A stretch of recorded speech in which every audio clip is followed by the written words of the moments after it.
Konnichiwa, konnichiwa. Este es Konnichiwa. Emiliano hablando desde Japón. Qué bien se te escucha, Emiliano. ¿Cómo estás? También te saluda Malvina, ¿no? Y bueno, y Nicolás, por supuesto. ¿Qué tal, chicos? Bueno, buenos días para ustedes y sí, buenas noches para mí. Y desde aquí, desde Japón, Nagoya, que es mi ciudad, le mando un fuerte abrazo a mi familia, a mi primo querido Mauro, que está por ahí, sé que está con ustedes, colega de trabajo. Y bueno, de aquí compartiendo la información que se pueda transmitir desde aquí, estoy a su disposición. Emiliano, ¿cómo está viviendo la sociedad japonesa la llegada de estos extraños Juegos Olímpicos que quizás se estaba mirando otra cosa, ¿no? Para el año pasado y se está jugando ahora con todas estas restricciones que van a comenzar? ¿Cómo lo están viviendo? Bueno, mira, el tema de los Juegos Olímpicos en la sociedad, en lo que yo pude indagar con la gente, bueno, con la que trabajo, con la que voy a la piscina y gente así común, digamos, de la calle, realmente son un poco apáticos a los juegos o indiferentes, sobre todo la gente que no es de Tokio. En Tokio quizás hay un poco más de sentimiento de rechazo, eso en Tokio distrito, porque Tokio, siendo la capital, tiene una zona que es como capital federal y el Gran Buenos Aires, ¿no? Es similar. Hay Tokio ciudad y el área metropolitana de Tokio. Entonces, allí en Tokio hay un rechazo bastante alto, más del 55% a los juegos. Y en el resto del país, en mi caso en Nagoya y en otras ciudades donde está, por ejemplo, mi pareja, que es en Kioto, prácticamente tienen desconocimiento de los juegos. O sea, es como que les pasa inadvertido los Juegos Olímpicos. Y en Esa ese es la sensación rechazo, general. ¿qué se manifiesta puntualmente? Y puntualmente se manifiesta el tema de que no ven capaces de controlar un caso de brote con todas las variantes que hay hoy en día del coronavirus, un caso de brote masivo. Entonces, una de las condiciones, una de las grandes, ¿cómo te diría? Que la gente se está ¿cómo se dice esto? No me sale la palabra. Bueno, el tema es, por ejemplo, el tema médico. El tema médico el personal de la salud destinado solamente a los Juegos Olímpicos son alrededor de 10.000 personas, entre sanitarios, enfermeros, ambulancias, todo el sistema de salud, ¿no? Y en la Villa Olímpica, por ejemplo, han hecho un requerimiento de 500 enfermeros más, solamente para atender la Villa Olímpica, que son alrededor de 30.000 personas, 12.000 atletas y el resto son entrenadores y bueno, el cuerpo técnico y delegaciones, bla, bla, bla. Entonces la gente está diciendo, pero no nos están cuidando a nosotros, que nos están faltando las vacunas, no nos están vacunando y están destinando fondos, recursos y personal a unos juegos que no se tendrían que hacer. Entonces, por ese lado hay un rechazo, ¿no? Y sobre todo en Tokio, que el sistema de salud está bastante complicado. Hoy en día en Tokio aquí en Japón se dividen por prefecturas y la prefectura de Tokio es una que sigue en estado de emergencia. Aquí no se llama cuarentena, se llama estado de emergencia. Y es una de las que está en estado de emergencia. Emiliano. O sea que es muy contradictorio, sí. Sí, viendo ahora encima no solamente el comienzo de los Juegos Olímpicos, que bueno, inauguralmente será mañana, hoy ya se estaban jugando algunos partidos de fútbol, ¿cómo ve encima todo esto la noticia de que empiezan a aparecer casos, ¿no? En la Villa Olímpica y pensando, ¿no? Que todos los atletas que están llegando desde distintas partes del mundo con esta situación que nos decías de que no hay vacunas en Tokio. ¿Hubo alguna manifestación por parte de la gente japonesa? Sí, a ver, por partes. Primero, por ejemplo, hasta, no sé si tienen la noticia, ¿no? Y bueno, yo estaba acá buscando un poco de información. Y ya el miércoles, o sea, ayer, ya hubieron 79 casos registrados en la Villa Olímpica. Sí. 79. Y dentro de lo que es Tokio, están entre 1.200, 1.300, Tokio ciudad. Estamos hablando 1.300 contra 12 millones, contra 79, contra 30.000 personas, o atletas, o lo que sea. Entonces eso es no están descartando un cierre súbito de los juegos, a mitad de los juegos. ¿Por qué? Porque si los casos siguen aumentando, hacen controles cada 6 horas y todos los días, y si uno de los atletas o uno de los deportistas da positivo, se lo elimina. Entonces, ¿qué pasa? Pueden haber competiciones en que llegue, por ejemplo, a la final un deportista sin haber competido. Claro. Entonces no es el espíritu de los Juegos Olímpicos. Claramente. Y si hay un rebrote muy grande por diferentes cepas, por los diferentes países que están conglomerados en la Villa Olímpica, no descartan, eso salió en la noticia, no descartan un cierre súbito de los Juegos. Hablamos entonces de una posible suspensión. Una posible suspensión de los Juegos Olímpicos en transcurso. O sea, de que empiecen mañana y de que en 2 días esté suspendido los Juegos Olímpicos. Porque se le vaya de las manos la cantidad de contagio y que se empiezan a caer deportistas y ya no haya competición, espíritu de la competición, principalmente por eso. Y es muy controversial porque la competencia se derrumba en sí misma cuando un competidor que merece o que llegó por todo su esfuerzo y competencias allí no pueda competir. Es rarísimo, la verdad, que se sostenga. Sí, porque además lo eliminen directamente. O sea, apenas das positivo, eliminado. No tienen ni chance de decir, bueno, compito en 2 días y me dan otro test y sale negativo. No, directamente eliminado. Y equipos, qué sé yo, el equipo de fútbol, y creo que es el 70% da positivo, queda eliminado todo el equipo. Entonces, es una cuestión, por el momento dicen que lo van controlando, pero claro, 79 de 30.000, no es un ratio muy alto, pero es un ratio importante. Claro. Y con lo que me habían preguntado de la te iba a comentar de la protesta. Sí. Hubo un movimiento de protesta levantando firmas para que se cancele. Llegaron a las 140.000 o 150.000 firmas, pero eso fue muy local en Tokio ciudad, no en el resto del país. Pero bueno, no tuvieron el efecto que deseaban. Claro, con 140.000 firmas no llegaron al cupo mínimo para presentar como un proyecto de ley o algo similar para pedir la cancelación oficial. Bien, Emiliano, saliendo un poquito de los Juegos Olímpicos, pero siguiendo con el tema del coronavirus y la situación allí en Japón, en cuanto a la vacunación, que nos mencionabas que hay faltantes, ¿cómo se estaba trabajando ahora, a la hora de que alguien quiera vacunarse? ¿Tendría que comprar vacunas? ¿Tenía que hacerlo de manera privada? ¿Se hace de manera pública? ¿Tienen que anotarse? ¿Tienen que inscribirse? Con respecto a la vacunación, primero, están muy atrasados, pero muy atrasados. Van recién, creo que el 20% de la población.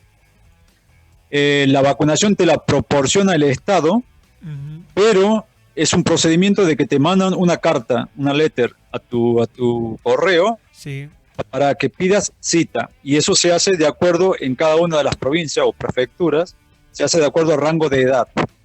Y, por ejemplo, en mi caso, yo estoy esperando que me llegue la carta en esta semana y no me llegó. Le llegó a unos compañeros míos que son 4 años mayores que yo y así van por rango de edad de 5 años, pero, qué sé yo, 54, 55, 56, 57, así van. Cada día van mandando cartas de appointment, o sea, de pedir cita. Una vez que pides cita, vas a una de las clínicas y te recibe la primera dosis y después la segunda dosis. Pero es un proceso muy, muy lento, o sea, muy burocrático, demasiado burocrático para hacer Japón. Bueno, aquí es todo casi burocrático también. Claro, ¿y la vacunación es con vacunas hechas en Japón o están comprando vacunas a otros países? Están comprando vacunas a otros países, sí. Principalmente de Pfizer, Moderna, están comprando afuera, sí.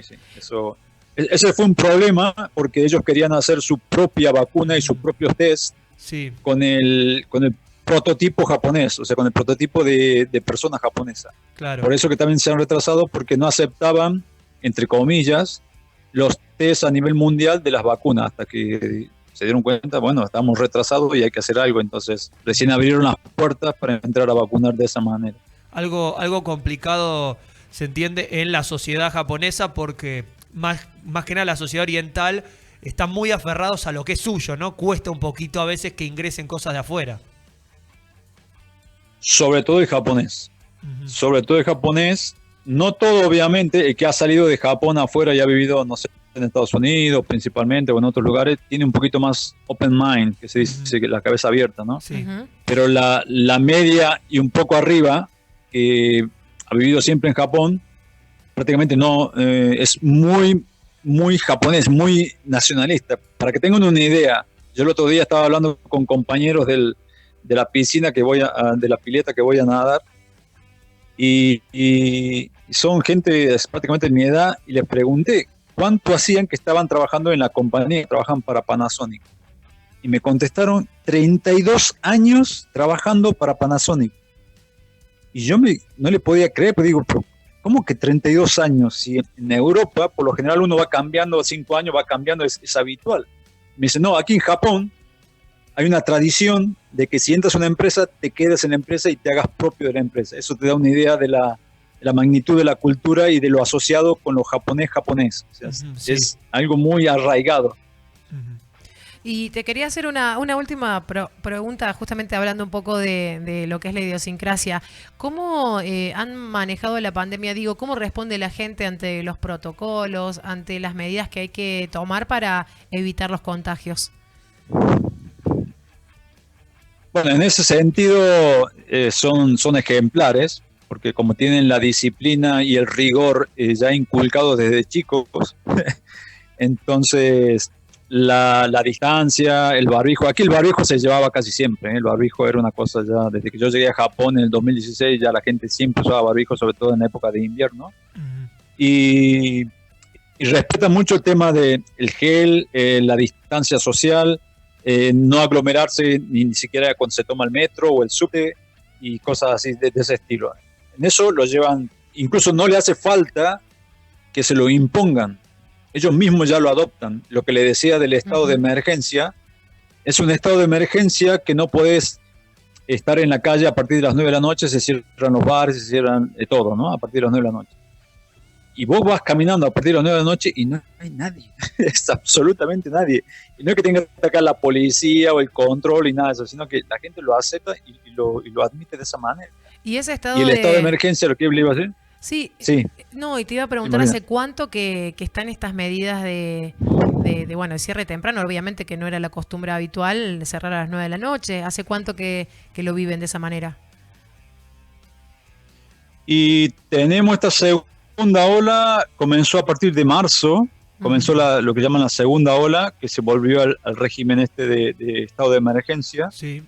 Pero como te decía, en algunas provincias, en algunas prefecturas, a mí me tocó en la prefectura en la que vivo, que es Nagoya, Aichi, me tocó que, bueno, sí, hasta junio estuvimos con ese límite. Después en junio se levantó, ahora nosotros estamos libres de esa imposición, pero todavía queda la imposición de no expender alcohol más allá de las 9. Entonces, bueno, hay unos pequeños matices, ¿no? Bien. Y Emiliano, nosotros tenemos aquí imágenes, vamos pasando en vivo algunas imágenes de las cámaras que transmiten desde Japón. Lo que nosotros podíamos percibir en las imágenes de Tokio, por lo menos, es movimiento de gente, ¿no? Se ve movimiento de gente en la ciudad hasta a estas horas de la noche, que son casi las 11 por allá. Exacto, sí. Movimiento hay, porque la gente...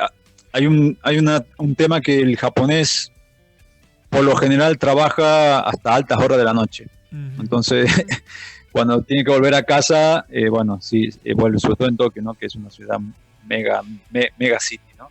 Pero lo que no se cortó aquí en Japón, por ejemplo, es la actividad económica. La actividad económica nunca se cortó. Por más que hemos pasado 2 olas, siempre la economía siguió. Se cerraron bares, restringido los cierres, pero siempre hubo peluquería, bares, cine, teatro, eventos deportivos y cosas así. Entonces, por eso la gente que ves es la gente que ya se está volviendo a casa o moviéndose, pero moverte para reunirte, ir a un restaurante, después acá se llama nomikae, cuando salís del trabajo y te vas a cenar con tu compañero, eso ya no se puede, por ejemplo. Claro. Esa es una de las restricciones. Bueno, interesantísimo todo tu relato y tu tonada cordobesa también, ¿eh? Se siente todavía, se siente. Yo te estaba escuchando, digo, ¿hace cuánto que estás viviendo en Japón? Porque yo no te había hablado nunca con vos. Sí, creo que no. En realidad yo salí de Argentina ya hace 21 años y me fui a Europa, estuve por España, Alemania, Reino Unido, poco Francia, y a partir de 2016 me vine a Japón. Y la tonada no se perdió. Soy ingeniero, sí, soy ingeniero aeronáutico, recibido en la Universidad Nacional de Córdoba. Un gran abrazo para todos los colegas aeronáuticos e ingenieros. Y claro, no habiendo posibilidad de desarrollo aeronáutico en Argentina, bueno, tuve que salir, bueno, no es que estuve, sino que decidí salir buscando la profesión, y así es que estoy ya 21 años afuera. Bueno, la verdad que haciendo patria y haciendo mundo. Haciendo patria. Vemos lindas fotos que compartís, pasándola bien, también trabajando y bueno, supongo que aprovechando las cuestiones de la diferencia cultural, que a veces nos atrapan un montón y otras veces nos dejan como con la boca abierta, ¿o no? Sí, sobre todo aquí en Japón. Mirá, yo he vivido, qué sé yo, en Alemania, y es un poco... El alemán, se dice que el alemán es duro, que es cuadrado, ¿no? Que es una persona cuadrada y que es difícil convencerla. Te estoy hablando desde el punto de vista laboral, ¿no? Pero cuando llegué aquí a Japón, aquí no es que sean cuadrados, acá son cúbicos. O sea, es una triple dimensión de lo cerrado, lo duro que son, tanto en el trabajo como después en la vida social, ¿no? Entonces cuesta. Yo me di un gran golpe cuando llegué, porque pensé que Japón era, sobre todo que soy yo, por ejemplo, aquí en Nagoya, claro, por ejemplo, te doy un ejemplo muy, muy simple, pero que te abre un poco la perspectiva. Yo cuando llegué a Japón tenía la idea, había visto que en Japón se hablaba bastante inglés. Y no, cuando llegué aquí a Nagoya, quizás en Tokio sí y en Osaka, pero por ejemplo Nagoya, que es la cuarta ciudad más importante de Japón, la gente en la calle no te habla inglés. Para ellos es como que no le hace falta hablar inglés, porque ya lo tienen todo aquí en Japón y no necesitan salir de Japón. Entonces, claro, eso te va cerrando más, y te chocas con una pared porque hay una barrera idiomática que no lo puedes superar, porque aprender japonés, mira, lo intenté, pero Totomomushukashi se dice, demasiado difícil. Sí, demasiado, más vale, se nota, la verdad que se nota. Emiliano, la verdad que podríamos seguir charlando, si no fuese que los horarios de la radio nos hacen cortar, así que sí. Obviamente que dejamos la posibilidad para volver a hablar en algún momento, para que nos sigas contando experiencias de Japón, para que nos sigas contando cómo se maneja la situación, las distintas situaciones que vayan pasando, porque, no sé, yo los disfruto cada vez que charlamos con vos y conocemos un poquito más de aquel país, así que te agradecemos mucho por la comunicación y estás invitado para participar en algún otro momento. Sí, por favor, lo que necesiten, yo totalmente alma dispuesta. Así que un gran abrazo para todos los compatriotas y bueno, cuídense sobre todo, y aquí estamos, a la hora que necesiten.